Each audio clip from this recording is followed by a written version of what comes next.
Pengaruh kebijakan pemerintah kolonial terhadap bangsa Indonesia. Pada masa penjajahan, pemerintah kolonial menerapkan kebijakan yang merugikan bangsa Indonesia. Kali ini, kita akan membahas materi kebijakan-kebijakan apa saja yang dilakukan oleh pemerintah kolonial terhadap bangsa Indonesia. Yang pertama ada monopoli dalam perdagangan. Belanda berharap akan terjadi permusuhan antar bangsa Indonesia, sehingga terjadi perang antar kerajaan. Belanda juga terlibat dalam konflik yang terjadi di dalam kerajaan. Pada saat terjadi perang antar kerajaan, Belanda mendukung salah satu kerajaan yang berperang. Demikian halnya saat terjadi konflik di dalam kerajaan. Belanda akan mendukung salah satu pihak. Setelah pihak yang didukung Belanda menang, maka Belanda akan meminta balas jasa. Setelah selesai perang, Belanda biasanya meminta imbalan berupa monopoli perdagangan atau penguasaan atas beberapa lahan atau daerah. Akibat monopoli inilah rakyat Indonesia sangat menderita.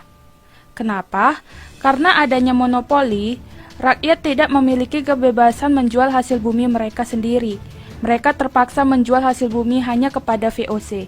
VOC dengan kekuasaannya membeli hasil bumi rakyat Indonesia dengan harga yang sangat rendah.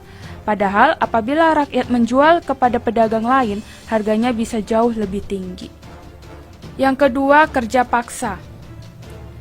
Seperti yang terkenal, ada nama jalan, raya, pos, atau anyar Panarukan. Pembangunan jalan tersebut merupakan kebijakan Gubernur Jenderal Hindia Belanda yang berkuasa sejak tahun 1808 sampai 1811. Belanda memandang penting pembangunan jalur anyar Panarukan karena jalur tersebut merupakan penghubung kota-kota penting di Pulau Jawa yang merupakan penghasil berbagai tanaman ekspor. Dengan dibangunnya jalan tersebut, maka proses distribusi barang dan jasa untuk kepentingan kolonial semakin cepat dan efisien. Pembangunan jalur anyar Panarukan tersebut sebagian besar dilakukan oleh tenaga manusia. Puluhan ribu penduduk dikerahkan untuk membangun jalan tersebut. Rakyat Indonesia dipaksa Belanda membangun jalan. Mereka tidak digaji dan tidak menerima makanan yang layak. Akibatnya ribuan penduduk meninggal, baik karena kelaparan maupun penyakit yang diderita. Pengarahan penduduk untuk mengerjakan berbagai proyek Belanda inilah disebut rodi atau kerja paksa. Ketiga, sistem sewa tanah. Sistem sewa tanah terjadi pada penguasa Inggris di Indonesia pada tahun 1811 sampai 1816. Sistem tersebut memiliki beberapa ketentuan yang merugikan Indonesia. Antara lain, pertama, petani harus menyewa tanah meskipun dia adalah pemilik tanah tersebut. Kedua, harga sewa tanah tergantung kepada kondisi tanah. Ketiga, pembayaran sewa tanah dilakukan dengan uang tunai. Keempat, bagi yang tidak memiliki tanah dikenakan pajak kepala. Sewa tanah tetap memberatkan rakyat dan menggambarkan seakan-akan rakyat tidak memiliki tanah.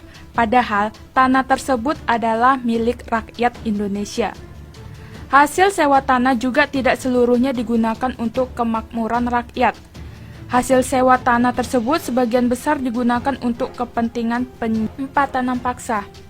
Sistem tanam paksa terjadi pada tahun 1830. Sistem tanam paksa yang diberlakukan oleh pemerintah Belanda memiliki ketentuan yang sangat memberatkan bagi bangsa Indonesia. Apalagi pelaksanaan yang lebih berat karena penuh dengan penyelewengan, sehingga semakin menambah penderitaan rakyat Indonesia. Banyak ketentuan yang dilanggar atau diselewengkan baik oleh pegawai barat maupun pribumi. Praktik-praktik penekanan dan pemaksaan terhadap rakyat tersebut antara lain, yang pertama, ketentuan bahwa tanah yang digunakan untuk tanaman wajib hanya 1/5 dari tanah yang dimiliki rakyat. Kenyataannya, selalu lebih, bahkan sampai setengah bagian dari tanah yang dimiliki rakyat. Yang kedua, kelebihan hasil panen tanaman wajib tidak pernah dibayarkan. 3. Waktu untuk kerja wajib melebihi dari 66 hari dan tanpa imbalan yang memadai. Yang keempat, tanah yang digunakan untuk tanaman wajib tetap dikenakan pajak. Penderitaan rakyat Indonesia akibat kebijakan tanah paksa ini dapat dilihat dari jumlah angka kematian rakyat Indonesia yang tinggi akibat kelaparan dan penyakit kekurangan gizi. Berikut ini soalnya. Yang pertama, tuliskan 4 kebijakan pemerintah kolonial terhadap bangsa Indonesia. Yang kedua, mengapa pada masa monopoli oleh VOC, keadaan rakyat Indonesia sangat menderita?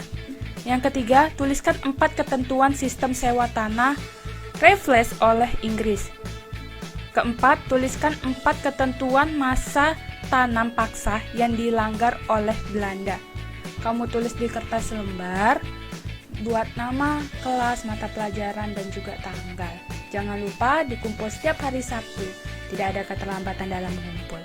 Oke, sekian dan terima kasih.